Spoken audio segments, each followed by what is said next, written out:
I'm really sad. It's Romania Black. I'm not sad because we're watching Frieren Beyond Journeys in season 2. No, this has been a delight of a season, but I'm very sad that the season is already at its end. I mean, I'm used to cores of 12 episodes, maybe 13 if you're lucky, but 10? It's not 8, so it's not a mini-series, but it's not 12, it's not 24, it's just 10. And I'm like, But I'm sure that there is a reason that they have only gotten to this part and they're stopping at 10. I'm sure there's a reason. I trust the studio that works with Frieren, so we're just gonna have to trust them, right? But I have things I want to say about this end of the season, but I'm gonna wait till the end of the reaction when we start the discussion to get into it, because I have something I want to say and talk about, but I feel like I need to watch the reaction before we dive into it, because I've been really good about avoiding spoilers, right? I've been so proud. I've avoided spoilers this whole season, so we're going to continue that to the very end. But I actually have a lot of comments about episodes 7 and 8 that you all have given me over on Patreon and on YouTube that I want to talk about because they were amazing comments. I'm still going to be reading comments for episodes 9 and 10, so please don't hesitate to share your thoughts about this season as a whole, about these last 2 episodes, and I would love to read those comments, and anything that I feel is noteworthy, I will address it when we start season 3. Whenever that will be, but we'll talk about that at the end of the reaction. So my dog is going to be trying to get me to throw this toy while I'm talking to you all, but Ruby is also at my feet trying to prevent him from throwing that toy, so what can we do? But Algumalgum for episode 7. Algumalgum, you have been following my channel for a very long time. I appreciate your corrections. You know as well as I do that I'm terrible at pronunciation. So they were like, minor correction, Gno is pronounced with a hard G. Gno. It's like, I've been saying Gno because it sounds fancy. Also, it's kind of like GIF and GIF. It's GIF, for the record. But a hard G, Gno. Regarding the number of discrepancies in the child demon's line, that is a subtitle error. She actually says there are 4 mages, 3 of which are first class. Good catch. Glad that you're on the ball catching those little tiny subtitle changes. Get it together, Crunchyroll. They also say this is a bit of a reach here, but I think Gano dropping the breadcrumbs for the birds in the flashback could be interpreted as a grief display. We already know that Gano feels emotions very intensely without showing them, per Frieren in the previous episode, going, quote, "Your spell had so much bloodlust, I thought you were a demon." Him dropping the crumbs feels like a way of showing him crying without showing him crying as he starts talking about his previous partner. Oh, I agree 100%. Gano's entire character, his gloomy emo ass, is just, it has been portrayed in all the ways that he's secretly kind, secretly soft, secretly caring, secretly compassionate, and the show does an expert job of weaving in that symbolism and using metaphors to kind of illustrate him doing that and how he feels, and it's amazing. Love it. So I 100% agree with you on that. J.M. Hases for episode 7 says, I love that Gano overdoes his I'm a gloomy loner shtick so much, but he's always portrayed in the show as being pretty sociable. He's grumpy and argumentative in a way that brings to mind a slightly less abrasive Richter. Oh, that's a good tie-in. But he clearly gets along well enough with Sense that she felt comfortable showing up to chat and criticize his test while he proctored it. Then, during Sense's own test, he was shown having a conversation with Falsch about Sense's test and the Spiegel demon at the bottom of the tomb, and now we know he got along with the baker's son from the village as well as with his late partner, and he's even afraid of his work wife.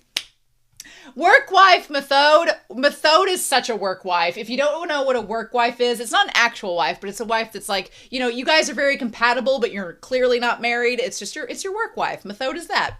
Scolding him for having a late night snack. Plus, he became bros with Stark in record time without even realizing it. And the almost godlike Sari literally hides behind him to avoid being petted to death by Methode. My dude is probably the worst loner that ever lonered in the history of lonering.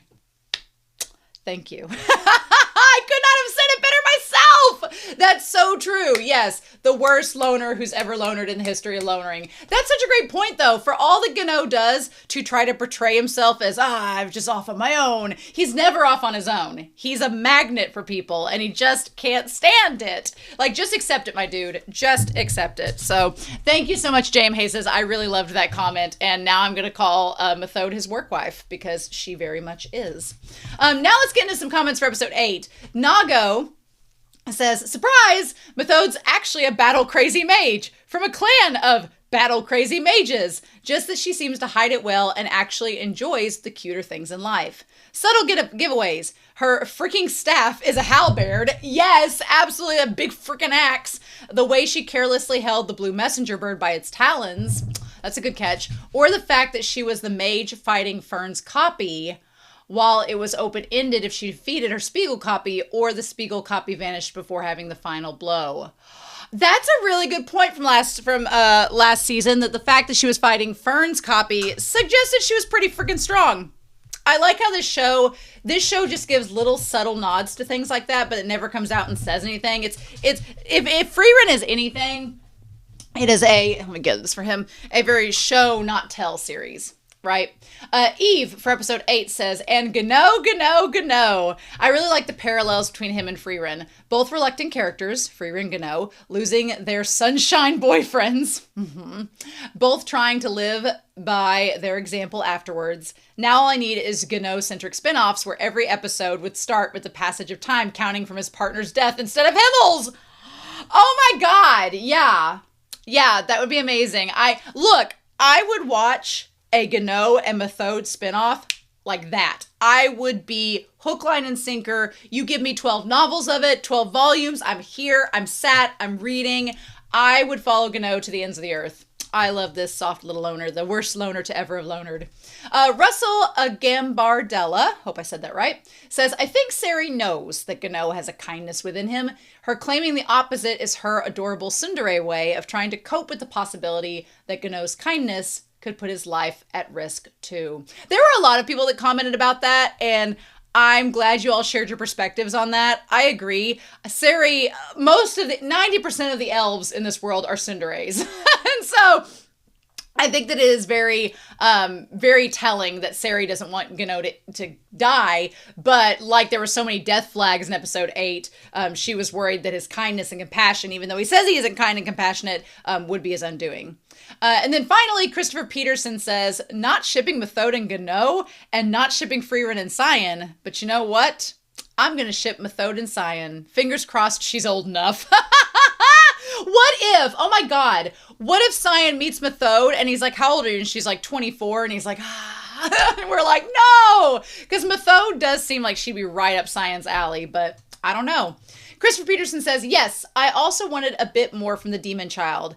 I know many people don't like wanting the demons to be more than just irredeemable and evil, but I won't find it that engaging if every demon is introduced with cool and or interesting designs, maybe hinting at something more, knowing they'll be cut down like grass every time. So yeah, we talked about it a little bit in the comments, and I'm not gonna put my reply on there, but that's over on Patreon. But we talked a little bit about the demons, and they said, I don't want to change them from being incapable of compassion, love, or whatever you want to call it, but I still think there can be more interesting philosophical discussions to have about them and perhaps with them, unless they are magically unable to not to always deceive humans. But in this world, it seems demons are not evil sent out from hell or the devil or something, and are more akin to magical animals who just happen to evolve to prey on humans. Perhaps there is a small amount of domestication that can be done. And then there was like a little meh face. Here's my thing. I think that's really interesting. I like the concept of the demons. I've talked in this series about how I like that the demons are very black and white. They're literally velociraptors that look like people. That's literally what they are. But I also like the idea that there could be, they talked about the one demon that's been studying humans. I think it would be kind of cool to see more of what the demons think of humanity and to see why they're trying to reason and understand humanity. It'd kind of be like your dog trying to understand what you're doing day to day and being like, why are you putting on these items of fabric, and why are you getting into a moving box, and why, you know, it'd be kind of like that. Like the demons understanding humanity is kind of like getting your pet to understand why humans do what humans do. Here's my thing though. I'm going to be against the domestication, and I don't know if Christopher was thinking about along this line, but my thought immediately went to, I don't know if domesticating the demons that look like people might come across as trafficking or slavery, or it might lead to a allegory that looks a little too similar of something not so fun. So I'm going to hesitate on that. The fact that they pose as humans is a little too real and on the nose for that. I mean, the thing about the demons in Frieren that is so great about them is that they are not like, in a lot of narratives, demons are portrayed as kind of an oppressed group or an ostracized group that are likened to humans, but, you know, have fallen on hard times, or they're demons from hell, or they've been sinning, or there's some connection, but they're still tied to humanity, whether it's fallen humanity or deprived humanity or whatever. But the fact that these demons in this series don't have that, they're literally just velociraptors that have evolved to look like people, is what makes the series so unique. And I think when you get to, I don't know, domesticating a human-like entity is problematic. Is the best word for it. Problematic for many reasons. And we don't have time to go in them today. So, but anyway, I have enjoyed so much everyone's comments. The Frieren channel, the Frieren series, I feel like the fandom, we're all just so chill but ready to dissect something and analyze it, and that is my jam. I am so excited about that. So yes. So yeah. Now, I am pretty excited about season 3. We're going to talk about that when this reaction's over, because I have some things to say. But thank you all so much for following me and watching this series with me this spring. It's 10 weeks have gone by insanely fast, too fast, but what can we do?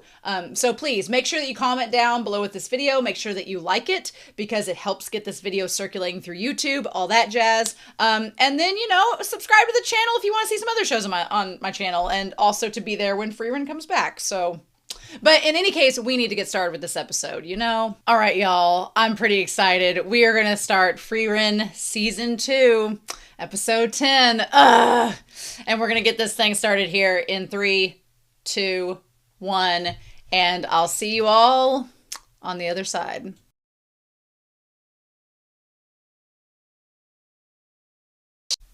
That was a pretty good season finale. I really liked that. It just felt like a normal episode for a while, but especially when it was getting towards the end after the Holy Snow Crystal, which we'll talk about after it got to the end. So I was like, okay, this kind of feels like a season finale. But then you got to the post-credit scene and you were like, there we go.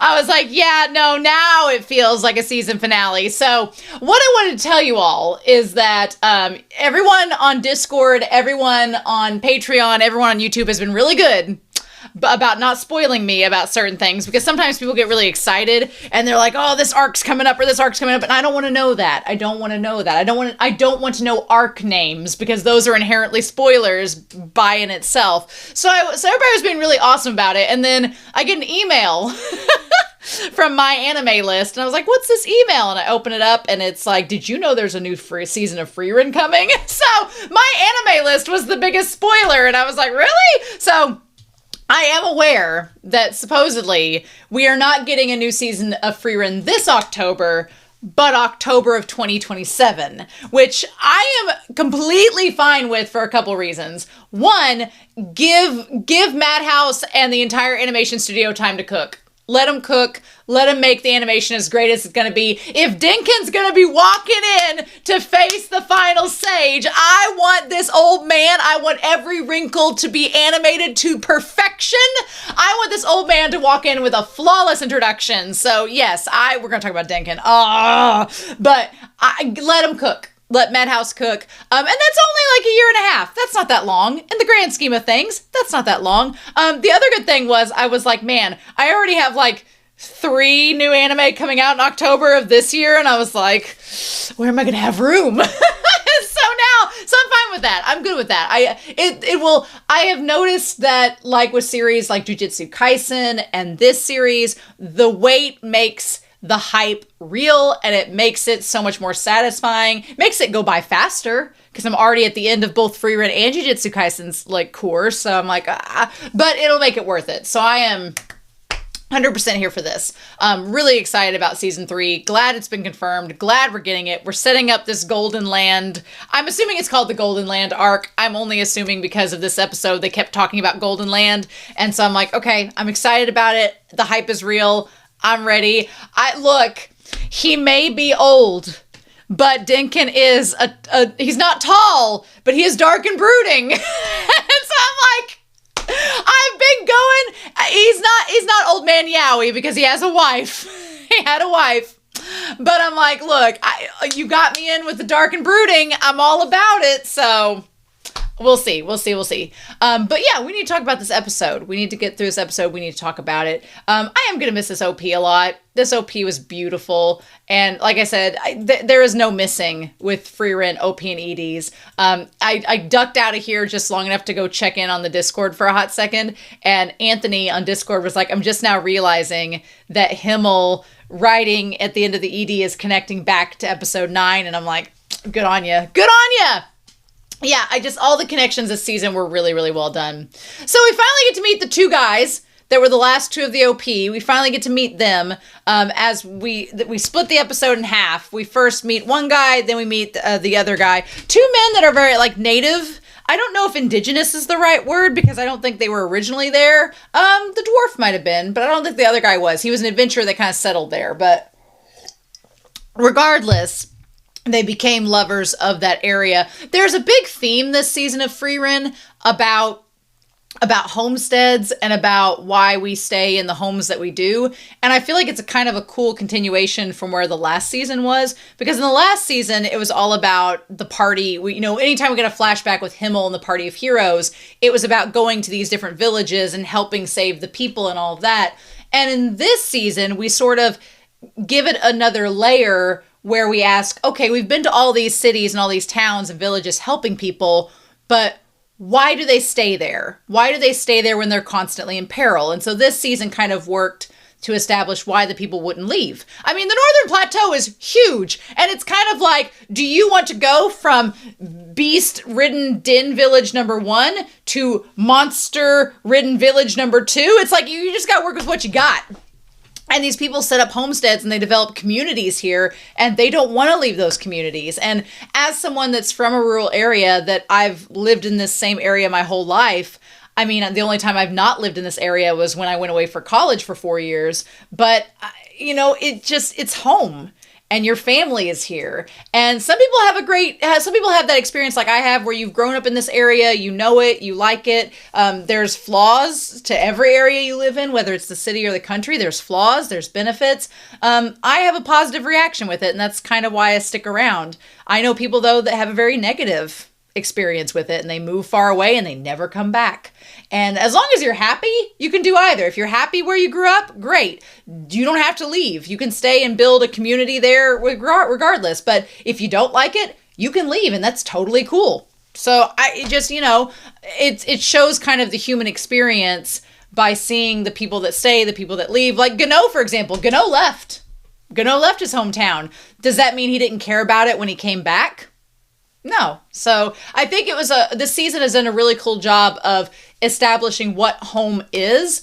And the interesting thing is, for Frieren, the home isn't a place, it's the people that she's with. For her, home is being with these people she loves, whether, she's too Cinderella to admit it, but she loves Fern, and she loves Stark, and she loved Himmel, and she loved Hader, and she loves Ison. So for her home is this little briefcase with all these trinkets, and it's just her following the people she cares about. And as long as she's with them, what is that song? It's like Edward and the Magnetic Zeros, home is wherever I'm with you. It's that song. I love that song. But that's the point. It's like, if I'm with you, then it's going to be okay, and I'm going to be happy. So, just get you emotional. The season was very emotional in a good way.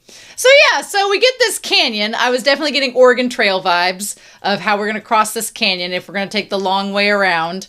And so I also like the little foreshadowing of the gust caused by the birds. And so they can't use magic to get across. So they make the executive decision that if we head upstream, we could cross the river, but we have to pass a treacherous mountain range. And it's a pretty big detour. But if we go downstream, there's a 3,000 meter cliff facing the sea.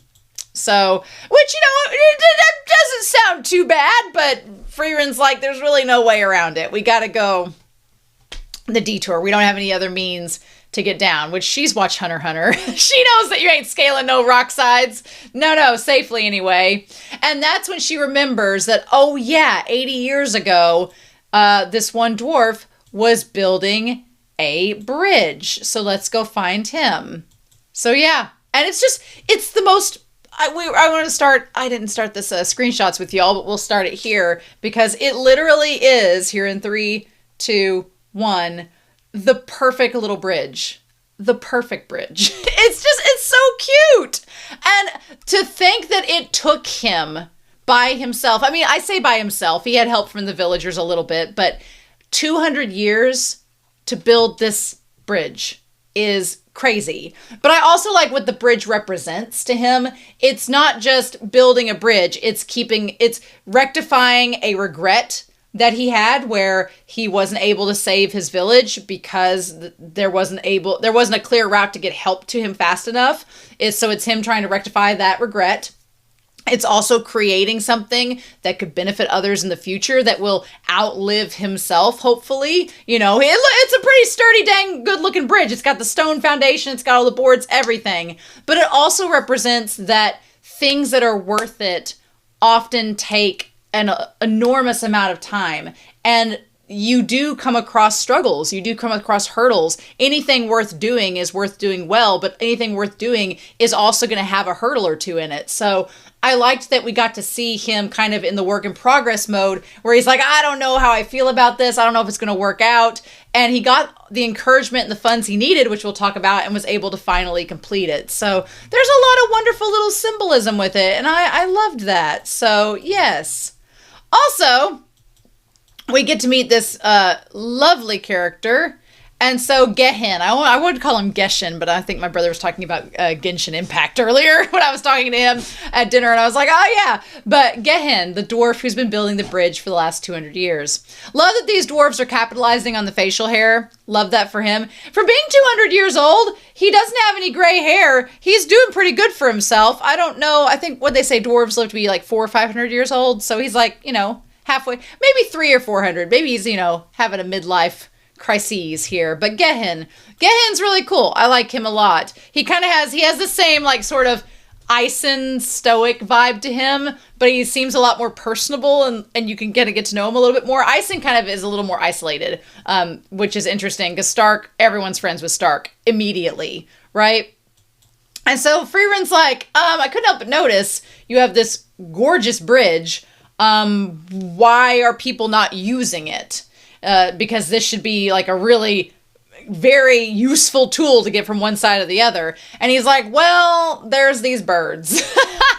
And Frieren's like, it's turkey season, y'all. It's basically Frieren. When it comes to monsters, Frieren does not hesitate. There is not a sympathetic bone in that elf's body when it comes to monsters. She's just like, they have to go. They could have been like endangered condors, and she was like, what endangered condors? Now they're extinct condors. So she's like, Frieren is definitely, as this series has shown us, she is a take action now, ask for forgiveness later type of person. And sometimes that works for her. Sometimes it doesn't. So, but I love the fact that they get hired to basically go turkey hunting in this episode. But yeah, she's like, I've never heard anything about this bridge, so I thought you had it finished. And that's when he's like, yeah, the monsters keep coming, and it's a big old problem. He's like, I'd love for people to use it, but this episode was basically monster slaying. Monster slaying the episode. Also, aka Frieren and her crew have no money. So yeah, but they're like, we need funds. Let's go hunt some birds. Also, Fern is definitely Frieren's student. Like that bird comes up and Fern's just like, psh, immediately. I feel like Stark would be the only one that would hesitate, and it would get him in trouble, and then Fern and Frieren would chastise him about it.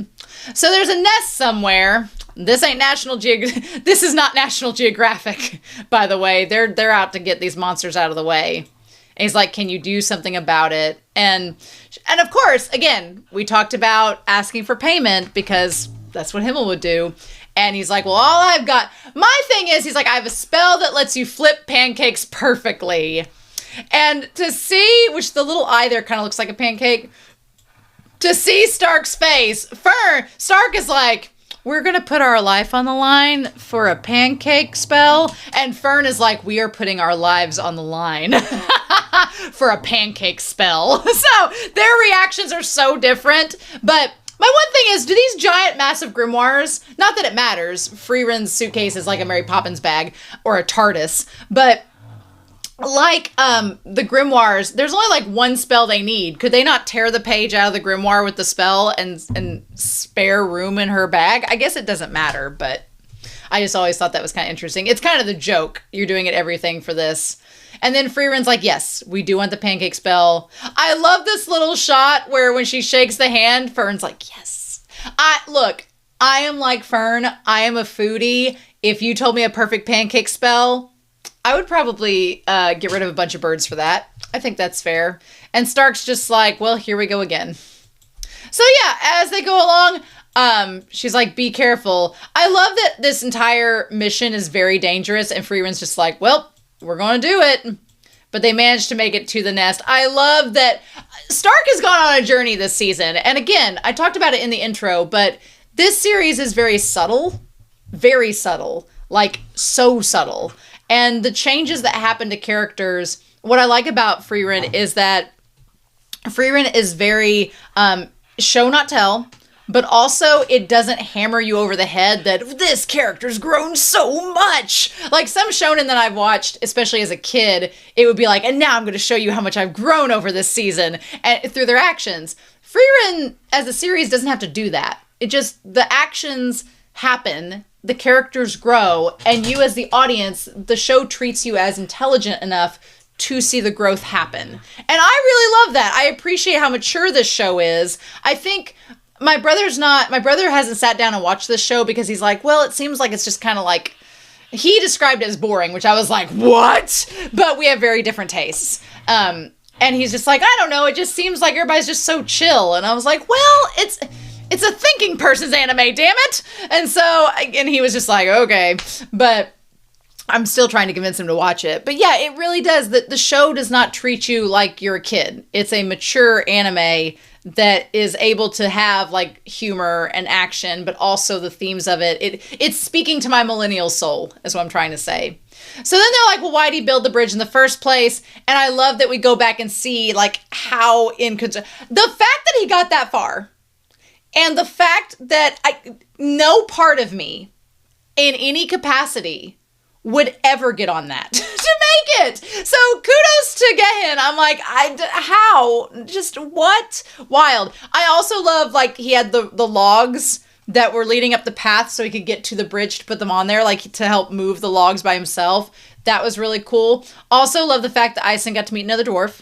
Good for him. I don't feel like Eisen meets a lot of his own race very, very, oftentimes, especially not Frieren. So he's like, well, who knows when it'll be finished? I'm not sure it ever will be. He's like, I ran out of funds. And I love this idea of paying it forward. Because it is a shame. He talks about, he's like, it's a shame. I have all the time in the world. That's such a concept. Such a concept. Again, it's this idea of take advantage of the opportunities given to you, especially if you have the means, because when else are you going to do it, right? There's a trip that I found out that is taking place in August, which is months from now, and I was hesitating to go on it because I'm like, it's really expensive, and I don't really I don't want to spend the money and stuff. And I talked to my parents about it, and they were like, go. They were like, you've got the time, you've got the resources available. It is expensive, but you could pay for it. It's like, go. When will you get the chance to do it again? And I was like, that's true. So I'm probably going to take that trip in August, but I was like, yeah, it's like, there are some people that don't get that privilege. They're like, you have the time, go do it now. And I feel like that line makes me emotional in itself, because literally as he's saying it, you see Himmel in front of him, and that line makes me want to cry, because there's a man right in front of you. He doesn't have all the time in the world. And at some point, he's not going to get to finish all the business that he wanted to and do all the things he wanted to, damn it. And it's just, so it's really so sweet. And then that's when Himmel asks, why are you building the bridge? And he says it's basically to help people.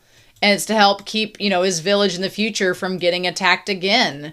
He's like, if this bridge had existed, everyone could have been saved. And that is, in fantasy Jesus's mind, that's the right answer. Because he wasn't doing it, you could easily have seen the Norm Company making this bridge to enhance trade and enhance commerce. And that's not a bad thing. I'm not trying to be like anti-capitalist in this point for this world, because they do, they do a good job of establishing the world building and how trade and commerce works in it. And I'm not saying that's bad, but it's not benefiting people in the way that's noble. Himmel's a hero. That's not the heroic answer. If you were like, I'm building this bridge to make money through trade and commerce, well, yes, that's good for the area. Yes, it's good for business, good for the village, but it's not the heroic answer. Whereas what Gehen says is the heroic answer. It's, if this bridge had existed before, then the people in the village would have been saved. So I'm making this bridge so that they will be saved in the future. And that's the answer that Himmel wanted. So Himmel's like, here you go. And I love the callback where he's like, here you go. He's like, this is the reward we received for reclaiming a noble's treasured sword from the demons. The callback. It's the same sword they got that, I think caused Frieren to be in a bunch of debt. And I think it was they got the sword and then they had to get money afterwards. Regardless, it's a callback to earlier in the season. Y'all know what I mean. And I love that. And I love that. I also love the idea that Himmel is willing to fork over their earnings to help someone else get their dream accomplished. And then you have Frieren who's forking over their earnings to buy a Voss. Although if you think about it, there is an emotional reason for that makes me want to cry. And it's that she's getting mementos for every time she stops somewhere. She either gets a grimoire to remember the place by and a spell to remember the place by, or she gets an item. And that's her way of remembering things, like a souvenir. Stop. It's so good. But yeah. He's like, well, I don't have anything to offer in exchange. And this is what got me. This is what I was like, shut your face, Himmel, shut your face. He's like, well, you have this bridge. He's like, you have your bridge. And he's like, well, it won't be finished until after you've died of old age at the very least. And then Himmel, for him to turn, that look on Himmel's face is like, I'm about to make this entire audience sob their eyes out. I'm about to get them just awash with awe at my heroic actions. When he looks over at Frieren, and he's like, then Frieren will accept your payment. And she's like, when am I coming back? He's like, she'll accept it. She'll still be around. For Himmel to embrace his own mortality, freaking fantasy Jesus. For him to embrace his own mortality and be like, yeah, I'll be dead, but Frieren will still be here. She'll come back and accept the repayment. And she's like, what? I think that's the first time in any of the flashbacks we've seen legit emotion from her being like, why would I come back to the Northern Plateau? Why would I do this? He's like, build it strong enough to last 1,000 years. He's like, I don't know how often or how soon she's going to come back, but it'll probably be within 1,000 years. So build it for that. And I feel like Gehen's like, you love this elf, huh? Fine, you can count on me. Insane. And then we see him going back and building I love the shot of him just taking all the wood up those planks to get to the end there and shaving it off and working endlessly. And the thing that gets me is, at first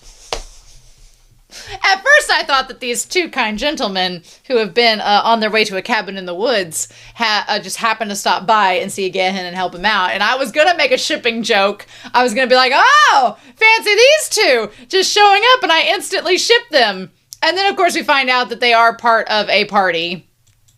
it's not just the two of them, but there's actually like at least this guy, and then a third one comes along. Yeah, this guy with the glasses, who he looks older later on, and he's like, he looks so cute. The mage, love him. But yeah, and he has like the perfect pancakes, which are so fluffy. And then he gets the bridge slowly but surely done.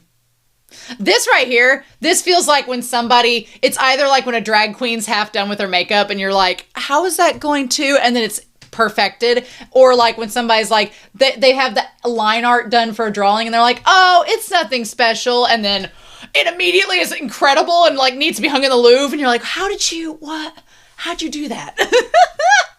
So yeah, good for Gehen. And he has this little pancake spell. Oh. So yeah. And meanwhile, we have Frieren and them going hunting. I mean, they just hunted dragons this exact same way an episode or so ago. So I like at this point, Stark has just accepted his fate as bait. If not for wolves, for birds, whatever. Stark has accepted his fate, at least with the wolf he did. Also, I love that Frieren is just old granny. She's flopping in the wind. And I like that I just now noticed that Fern's the one in charge of the suitcase. That's really cute. That's a cute little detail. But yeah, they kill all the birds. We ain't wasting no time. KFC for dinner for everyone. Stark is getting pretty good with that dang axe move. The gleaming light. He's getting pretty good. He's getting pretty darn good at it. He's gonna probably need to for seasons after this. And they're like, we took care of the monsters. And he's like, well, thank you. And now people can freely cross the canyon. And so he's like, well, and what is interesting here is he's like, I'm going to spend my old age quietly in my village. And then Frieren realizes that the village has remade itself within the 80 years. It's only been 80 years. It's not even been a century yet. And they've already like reconstructed, started bringing the village back.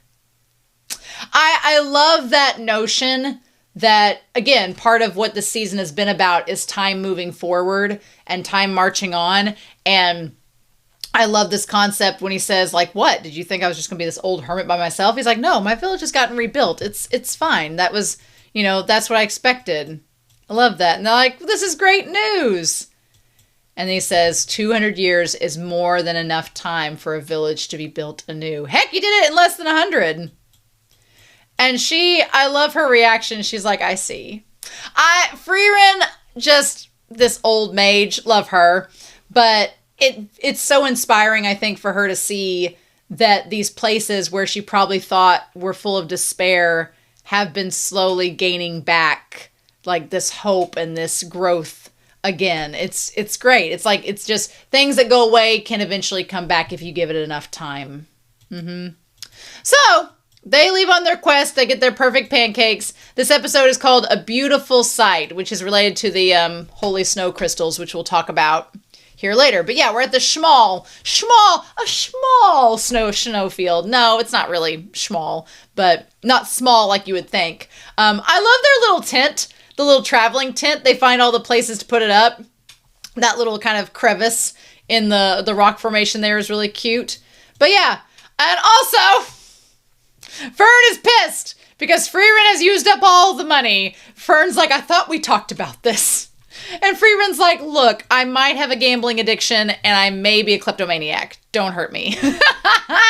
She's like, I love as Fern says this to her, if you notice, all that behind Frieren is all of her junk. Like everything, I say junk, all of her sentimental items she's kept with her all this time. And I'm sure Frieren's like, but these are just these are souvenirs from everywhere we traveled. And it's a way to remember our journey. And Fern just throws a book at her and she's like, be like Himmel. And honestly, I'm surprised that Frieren didn't throw the memoir at her and be like, you finish where Himmel left off. I'm surprised she hasn't done that. I'm surprised that Frieren didn't make the argument of, well, all these are trinkets that remind me of where we've traveled. And Fern's like, write it in the book. The book is cheap. The book is paid for. The book is free. The book will save us money. And meanwhile, Stark, if you look, Stark's just like, I'll just be getting this soup. While you all have this discussion, I'm just going to sit here and eat dinner. It's so cute. I love it. She's like, you keep wasting money. Yeah, and he's just like, I'm just going to get this. There's not much we can do in the middle of a snowfield. And she's like, well, actually, I know where we are, and we might have a job, so we might be saved. So we find out that there is a village, and near this village is this holy snow crystal that is used for medicine. It's ground up and put in medicine. It's not the crystal that hurts people like in our world, but it's used for medication. The holy snow crystals. Yep, is what these adventurers are seeking. This whole thing with the dog sled team reminded me of Balto, which is why I mentioned it, the reaction. They gotta get that medicine to those kids in Nome, Alaska, y'all. But yeah, look up Balto. Fun times. Good Don Bluth movie. But yeah, and so they're like, holy snow crystals. And yeah, that's when she explains that a mineral produced in the snowfields of this region, and they create magical potions. But they are a valuable resource, and they're only mined here, and there's only so much, so they fetch a really high price. And that high price is explained even more when we get to know the one native that talks about it later on. She's like, we're going to earn our travel funds by finding the snow crystals. And, well, that's what Stark says. And she's like, oh, no. She's like, the snow crystals are very valuable, very hard to mine, very rare in quantity. No, we are going to make it easier for them to mine the crystals. We are going to get rid of the monsters surrounding the snow crystals, and then we'll earn money that way. I like when she calls him naive. He's like, what does that mean? Does that mean we're about to do something even more dangerous? Because Stark was probably like, yeah, we'll just go mine these crystals. That seems easy and low maintenance and low stakes. And she's like, no, check out the marketplace. We need to bring in some serious dough. Yeah, so everything is super expensive. Also, that fish display just feels like it's just mocking Stark at this point. Our poor boy has caught one decent-sized fish, and the only person that has knowledge of it is Gano. Go figure. But yeah, everything there is expensive, which in my mind, the school that I teach at, they're planning like an end-of-the-year trip, and it's going to be to the city. And we've been trying to tell the students, we're like, okay, well, things in the city are more expensive. And they're like, whoa. I'm like, because there's demand. It's supply and demand. You know, if you get it, it's kind of like when you go on vacation and you need gasoline for your car. Well, unless, you know, when you're going out to the middle of nowhere and there's an outpost, they can charge whatever they want because they know you're going to be, it's sort of a double-edged sword. Sometimes you go out to the middle of nowhere and the gas is cheap because they need to sell it in order to function. They can't afford to make it too expensive or people won't buy it, so they make it cheaper. But sometimes you hit little oases where there's nothing else around, and they're like, oh, you need this gas, so we're going to make you pay a lot for it. And it's like, But yeah. So this trading post has realized people are bringing in lots of money, so they'll spend lots of money. The bread's 10 times more than the market price. It's kind of like, you know, a fancy restaurant. They know what the clientele is going to be, so they know how to up their prices, right? So she's like, they're just selling to wealthy adventurers, which is hilarious that Frieren explains this when she ends up buying the vase. You could tell in the animation scene, we'll get to it, that she was trying to haggle it down, but she says the snow crystals are expensive for 2 reasons. First is how rare they are, and second is they're in a dangerous region full of monsters. And Stark's like, well, I know what this means. So anyway, they get this mission from this man who says they want an anti-personnel barrier once you finish. And they're like, oh, anti-personnel? And he's like, yes, so no one can enter. And Frieren's like, you've got my attention. Let's go. Which now it makes more sense. He explains why he didn't want anybody to be able to go near the snow crystals. And I'm like, we're going to talk about that when we get to it, but it's a nice little setup here of why would we not want people to get to the crystals that they're mining for money? An unusual request. And so Frieren, you know, kind of wonders if it takes time to gather the manpower and the funding, so maybe it's just to protect the property until they get ready to go mine it. Maybe it's just a preservation measure, which it is, but not for the reasons that they originally think. So she's like, let's go slay this monster. So yeah, and of course they get into the cave. I like that not only in the village, at the very end of Gehen's story, you could see Stark doing the handstands while Fern was eating the pancakes. Like, Stark seems to me like somebody that constantly has to be moving in order to like stimulate himself and keep himself like his blood circulating and everything, which he doesn't have magic, so he can only do so much. But yeah, I love that little detail with Stark's character. It's super cute. Then they go and also Stark doing the skating on the ice. That was really cute. And then Fern falling. I wanted him to pick her up. And then he tries to fish and they don't even show us what he catches. They don't even show us. They know. They know how it's going to go. The fact that he looks so downtrodden, he's like, I swear, I can catch it. I swear it gets, I can get a big one. Don't worry. Yeah. Poor Stark. Getting the short end of the stick. But yeah, so they find this giant wolf that looks like a cross between Terriermon and Vulpix. Or Ninetails. That is huge. That was a pretty reasonable threat. Like, not revolt or anything, but still a reasonable threat that took a lot of mana to get down, which I want to talk about that. So, the risk matches the reward. One, I like that Stark is used to being bait at this point. He's accepted his fate. He knows what he's got to do, and he's willing to do it to try to get Fern and Frieren to be able to attack. But also, so Frieren says it's reacting to our mana. Fern has a freaking lot of mana. You know? Fern has a lot of mana. Girl decides to go way up, kind of like what Frieren did with the demon battle, and what Fern did as well. Fern had to get, well, it is exactly. Frieren was like, she's got this. Frieren went up high to watch the battle go down, because she's like, I'm going to leave you to it. Fern realized that whenever you had mana detecting atmospheres like the fog with the two demons, she's like, okay, I need to get out of this atmosphere high up where they can't detect me, and then I'm back to wherever I have control over the situation. So Fern is like a queen. She's got to be at the top of the ladder. She's got to be reigning from her mountain on high. But she gets up to the top and does the exact same thing she did with the two demons. She got up past the mana detection, and then here's the thing though. She not only fired a shot at this wolf, the width of that shot, that cannon, girl has a lot of mana. And I think back during the mage exam, I'm trying to remember from season 1, I think that was one of the biggest things Frieren talked about, is that she's like, oh, don't worry, my girl has a lot of mana, she's gonna be fine. So that's crazy. I also like the idea that when Frieren's like, I have a plan, and Stark's like, I think I know what this plan entails. But I love that she's like higher. She has to get out of the range of vision. I love that Stark's like, well, this is just my lot in life now. I've accepted it. Also like, oh, that's a crazy shot. That's a crazy shot with like, it's like, it almost ate Stark when it broke the bubble and he got like out of that from the shield. That almost looks like one of those, is it lysamines? One of those like Tasmanian tigers where its jaw like unhinges. Those things are freaky. They're extinct, but they are freaky creatures. Terrifying. But yeah, so that blast though, insanely huge. Like, I don't know, girl has a lot of mana, which was going to be very helpful in our battles to come. Because yeah, like I want to get that shot. It's pretty substantial. It's a pretty substantial shot. I want to say that Fern, does Fern have more mana than Frieren? That might be pushing it. Maybe Fern has better access to her mana than Frieren, but I don't know. That's a very good debate for later on.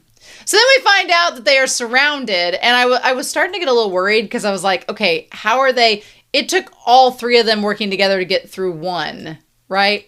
But apparently, the solution to the problem was that you needed to be on horseback. Because these horses just come through and they just plow right over them, just barrel over them like they're nothing. Mana magic, give me a giant gallant steed, and we are set to go. But yeah, the only aspect about the episode that was kind of weird was this kind of Deus Ex Machina moment, because they literally came out of nowhere to the middle of nowhere. And I know they were on patrol, so it is explained. It makes sense. I get it. Does it feel a little like a Deus Ex Machina? Yeah. Because they just show up out of nowhere. They are connected because they're the Norm Company. We know where they're from. We know their backstory. But not only do they show up out of nowhere on horses, but the horses and them are what scare the wolves away. Mana magic? No. Bunch of stallions? Yes. But it's fine. That's like my only nitpick of the episode, and it's not much of anything. So anyway, they're like, we saw these monsters because of their ominous behavior. Sure, Jan. And then we realized you all were here. So like, thanks for helping. And Frieren's like, okay, we're even now. Tell Mr. Norm that we're all good to go. He doesn't owe us. We don't owe him. And then they just leave. My thing was they didn't even offer to carry them back to the village. I was like, you couldn't put an elf on one guy's back for the whole trip? What? So again, tiny little thing. Not a big deal. And here's the thing. They couldn't go back to the village because they were out looking for the holy snow crystals. So I was giving them a hard time, but these guys had a mission. So I should not have been berating the Norm Company. And she's like, the squad patrols the whole territory. So it does make sense of why they showed up. It does make sense. I think them leaving so suddenly also makes sense because they're on patrol, but then it does give like a little Deus Ex Machina feel, which is fine. Again, it's all explained. It's personal preference. I'm not going to dog the episode for it. But one thing that was interesting, that, again, I love Frieren whenever she's sleeping. 5 more hours is amazing. Now, am I surprised that Himmel and them have been to this location to see this gorgeous sunrise before? No. Do I love when Frieren's eye transitions to Himmel's? That's amazing. Love that moment. That's so good. But yeah. And he's like, our goal this time was to earn travel funds. And he's like, I wasn't expecting to encounter such a feast for the eyes. And like, it's beautiful. This is worth defeating the Demon King for. And Himmel's like, his eyes get softer there. Like, I feel like there's a part of Himmel who is soaking in every adventure that he goes on because he knows this is it. Like, Frieren can come back to these places over and over again. But for Himmel, it's like, this is the one chance I got, right? I was honestly, for a moment, until the man revealed why he wanted the anti-personnel barrier, because at first, you know, we're led to believe that it's just to protect the area till they come and mine it. Right? And this area is so beautiful. We have this gorgeous moment where Himmel's like, yes, this view is so worth us taking on this job. It's worth more than the money. And he says, if we defeat the Demon King, a time will come when anyone can enjoy this beautiful sight. And then we cut back to Fern and Stark and Frieren, and they're all there too. And she's like, well, though not anyone can come here, we've entered an era in which many people could come and see this site. And I was like, yeah, that's really cute. And that's really true. And I love that about it. And they're like, it's so beautiful. And I was going to comment, and Frieren beat me to it. I was going to talk about it. I was like, there was, up until we get back to the village with the man and the barrier, there was a little bit about like, I'm so used to anime and Western cartoons from the 90s being very like pro-environmentalism, where it's like, hey, quit destroying the barrier reef, quit littering, quit trashing up our world, quit cutting down trees, quit being bitches, humans, you're destroying the world that you live upon. And I'm so used to those messages, which are very relevant and very important. And we should be doing better. We're not doing better, and we should be ashamed of ourselves for it. But, and then for Frieren to be like, well, they're going to tear it all down. And I was like, oh my God. She's like, it'll be torn down by human hands. And you're expecting her to say something like, well, that's a shame. But then she's like, it'll soon be torn down by human hands. It's sad, but time marches on. I was like, what? I was very much like, a bit sad you're destroying the ecosystem. Frieren, what are you talking about? So I was really taken aback by that. I was like, girl, if you do that too much, you ain't going to have a world for time to march on upon. So we probably need to point something out about that. And then when they get back to the village, that's when the guy's like, here's your reward. And he's like, now we can preserve that vein. And Frieren's like, preserve? Like, I don't know if Frieren is, I'm assuming, I mean, she's not disappointed by this. She's glad that they're preserving it. But she was so keen to just accept what the humans were doing by mining out the barrier. Like, she was so just like, well, that's life. Gotta move on. I was like, that was such a weird take for me. And I know that some people will be like, well, the environmentalism is pretty cliche, but I'm like, also important because you only get one world and we're doing a pretty good job of screwing it up. And he's like, I'm an adventurer from this region. So I like, basically he is saying that he's a native. So he's indigenous to this place. He's like, seeing that beautiful sight is what inspired me to become one. And I love the concept of him. He's like, I want to protect the sites of my homeland. And I don't know if just because Frieren's always been kind of constantly on the move, and her concept of home is just the people, but not the place, that she doesn't quite grasp that someone could have this concept. But I really like the sort of indigenous conversation about him being like, I want to protect what my homeland's like because I don't want them to just destroy it. And it's like, oh, he wants to at least keep one little patch of the crystals where they can be seen by people. And she's like, okay, I see. And so, yeah, which I'm glad that Frieren gets kind of humbled by this guy in this. And Stark and Fern, I love that Stark and Fern finally have like a legit conversation with one another that involves no arguing. It's just them like talking about what they appreciate and have in common. I'm like, yes, thank you. Good job. She's like, yes, it is great. He's like, now that I think about it, maybe Hater protected my home too. I'm glad we get to see that she had the locket. I'm glad that we got to see that she kept the locket. Hater with that dang booze bottle. But let's go back to that picture of her parents that she opened up. Thanks to him, I kept my precious memories. I want to open up that locket and see. I'm just saying. Look, I'm just throwing this out here. Fern looks a lot like her mother. Like, exactly like her mother. Maybe has her dad's eyes. Her dad looks a wee bit like Stark. And I'm just saying, there's a Freudian theory that sometimes, not all, but sometimes women marry men that are like their fathers, either look like their dads or act like their dads. There's a Freudian theory that some women do that, and some men marry women that are like their moms. And I have legit seen that. I have a coworker, and she just got married last year, and I saw a picture of her mother-in-law, and I was like, oh, wow, you guys are very similar. So I was like, oh, okay. So I have seen that before. But yeah, I'm like, that man looks a lot like Stark. So maybe it was love at first sight. I don't know. I'm sure he's not like Stark, though. But I also like Stark thinking back of his elder brother. Like, and baby Stark is the most precious thing. Look at them tiny little feet. The most precious. The most precious. Love that for him.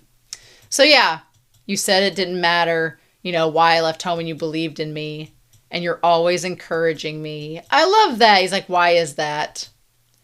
And then there's the line, why are you always encouraging me? Because that's what Miss Frieren would do. I feel like we started out season 1 with Frieren learning and not really acknowledging how much Himmel had influenced her and taught her along the way. But now that we've spent this season and this season has honestly, there's been battles. There's been, the stuff with Gano and Methode was by far the battle arc of the season. There was lots of other little missions that had action in them, but were not action oriented with as many stakes. But this season was all about Frieren, like, for us, the audience, to realize how much she's influenced by Himmel. She has been influenced so much by him.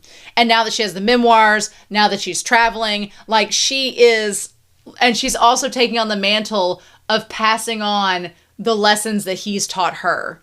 The things that he's taught her, she's been telling to Stark and telling to Fern this entire season. And now we're starting to see how they're becoming influenced by that as well. Also, I love her haggling face. So cute.